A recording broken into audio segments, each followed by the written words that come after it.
Sabi ni Jehovah, pahintulutan mong ang aking bayan ay yumaon upang sila'y makapaglingkod sa akin sa ilang at. Narito, hanggang ngayoy hindi mo dininig. Bakit ipinadala ng Diyos ang 10 salot?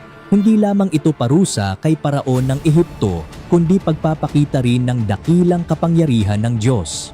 Nais niyang malaman ng lahat na ang tunay na naghahari ay ang lumikha. Nais din ng Diyos na ipaalam sa mga Israelita na hindi sila pinabayaan.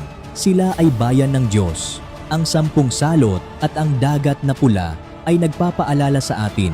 Kapag ang mga tao ay hindi nakikinig sa babala ng Diyos, tumitigas ang kanilang puso at tumatangging magsisi, magagalit ang Diyos. Ngunit kapag ang mga tao ay tunay na nagtitiwala sa Diyos, siya ay magbubukas ng daan para sa kanila.